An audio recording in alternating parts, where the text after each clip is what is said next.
Hello, I'm Kevin Steele from the Office of Information Technology, and I wanted to share with you a few tips and tricks to kind of make your Gmail a little bit more functional and productive for you. Some of the things that Gmail has are add-on features. If you go up to your settings, which is in the little gear icon up in the top corner, and choose settings from the drop-down menu, you'll find a little tab along the top here that says Labs. Now these are experimental things that Google and some other programmers have released out here, and they do have a little disclaimer. They may change, break, or disappear at any time. However, I found a lot of them stay functional. They may not function as they say so on the side or in the little picture, but usually they're pretty functional and stay around. We've covered canned responses in a previous email, but I wanted to show you just a few down here. This Google Calendar gadget will, when you click on Enable, that will allow you to see your calendar right in your Gmail. So if I'm over here on the side, you'll see that I have my chat. When I click on this little ellipsis down here, it goes to Gadgets, and I can see my Google Calendar. So everything that's in my Google Calendar is now visible over here right next to my email in just kind of a list form.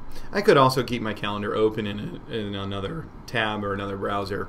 That would be perfectly okay as well, but this is nice just to kind of flip and you can look right at your calendar from there.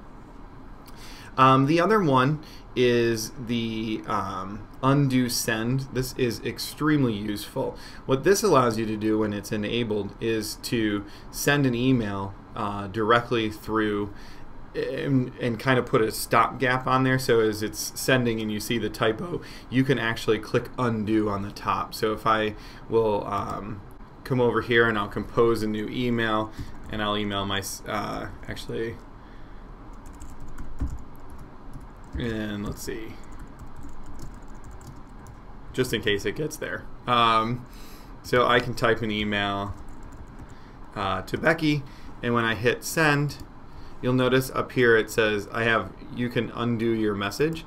I can set it for 30 seconds and it will call the email back to me, so I can put the attachment on. Maybe I forgot to attach, maybe I can reword a sentence that maybe should be reworded before it's sent, or I can just call it back and say never mind, she just called on the phone, and call it back. So it sits in your drafts folder for an extra 30 seconds during that process.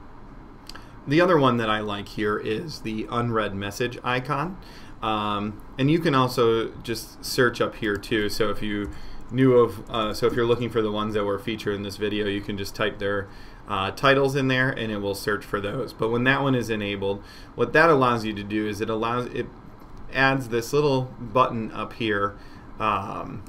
So even if I have other browsers open or other tabs open, I can see that I have 3 emails in my inbox. So that's helpful to just kind of realize when new email comes in, how many I'm dealing with. Sometimes it's a little depressing when it gets too high, but for the most part, that would I find that one very helpful. There are others in there, so I invite you to explore the labs section and see what kind of features you can find. Share them below on the video comments, and then we can kind of build up a repertoire of ideas for making Gmail more productive here on campus.